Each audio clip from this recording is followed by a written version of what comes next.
had been over a week since Wyatt and Deegan's arranged breakup. Ever since, the Martins and the Greybacks have still been in touch with each other, though they haven't spoken to one another ever since their kids broke up. This wasn't entirely the breakup's fault, but it had a thing or two to do with it. Wyatt was living his life to the best that he could, even though he had a hard time sleeping at night when he would look out of his window and see a late day off in the distance. On some nights, he wouldn't sleep at all if the simple thought of Tegan entered his mind, which it usually did. He would lie awake watching movies or drawing with his favorite pen. Even then, the thought never left his head. Luckily, the school year was coming to an end. By this point, all of his teachers didn't care what their students did during class. This was helpful for Wyatt, because he didn't have the energy in him to learn about dead people from the 20th century anymore. For Tegan, she spent most of her days hoping at late day off, and trying to avoid the thought of Wyatt entering her mind.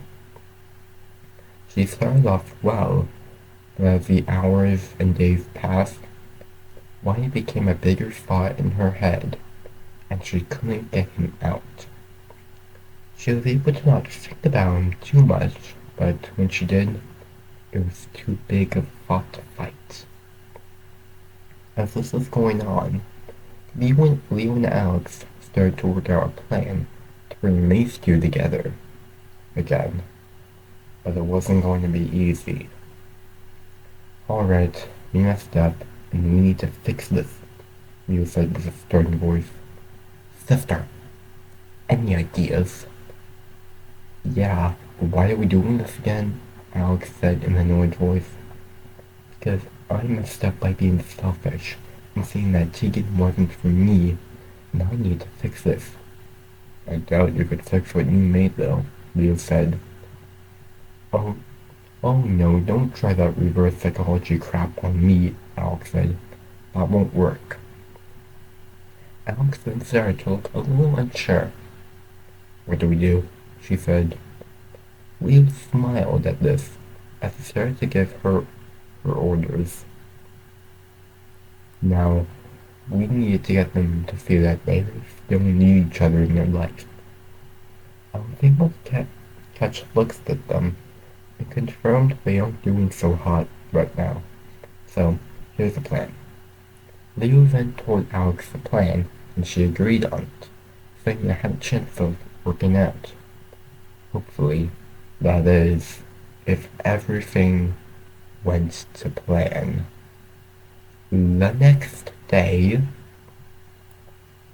and that is why tomatoes are in fact vegetables. Any questions, class? The teacher said as the class continued to argue on the question, are tomatoes a fruit or a vegetable? Wyatt had his head on his desk as he was trying to fall asleep, as the thought of Tegan had entered his mind once more. Unlike come to a school desk, she wasn't leaving his head anytime soon. He was just about to pull his phone out when the door to the class opened, and Leo stepped inside. Wyatt looked up and saw Leo walking to the teacher's desk and passing him a note. Wyatt couldn't read out what the note said, but he was certain it was for him and someone else. Wyatt, you're needed in the counselor's office right now, the teacher said as Wyatt got up and proceeded to walk out of the classroom. As he was in the hallway, he thought to himself, why would I be needed in the counselor's office? I didn't do anything of the sorts. Maybe it's some sort of tech thing? I don't know why I would be sent here. Wyatt thought over and over again, as after a few minutes, which felt shorter than they appeared to be, Wyatt was opening the door to the school's counselor. He looked around for a bit, and he didn't see anyone else in the room. After looking around a little bit longer, Wyatt noticed that the chair that the counselor usually sits in was turned around, as if a villain was sitting in it or something. "Take a seat, young Marcy," a voice said in a strict tone. Wyatt wasted no time as he took a seat in the chair closest to him. A few moments later, someone else entered the room, who also looked around for a while before noticing Wyatt. Wyatt looked over and saw the last person he wanted to see, Tegan. "Okay, what is the meaning of this?" Wyatt asked as he looked over and saw Leo sitting in the chair, or what looked like Leo. "Hello there, you two lovebirds. Miss me?"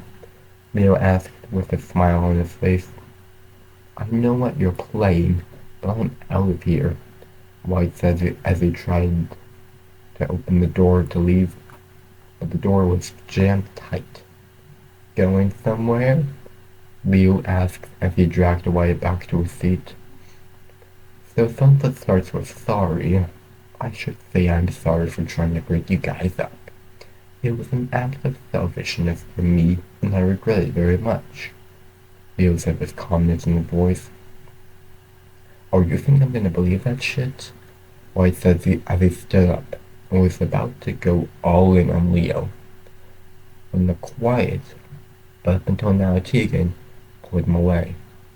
"Listen to him this time," Tegan said as White stayed quiet after that.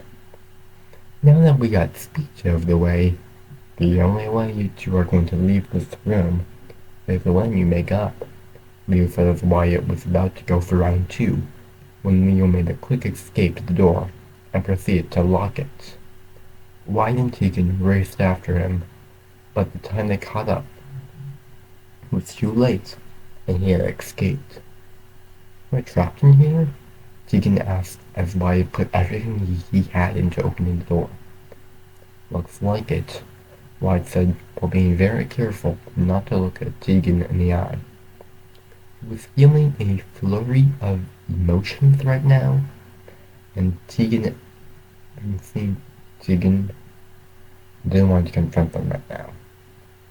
Tegan was feeling the same way, but with the twist that she was better at hiding it rather than Wyatt right now. Meanwhile, is everything ready for the next step if they don't make up soon? Leo asked Alex. "Yes, it is, and don't worry. I made sure that when they find out about this, we won't be charged for arson," Alex said. "Good. We don't have the money for that anyway," Leo said as the two continued to watch the show unfold.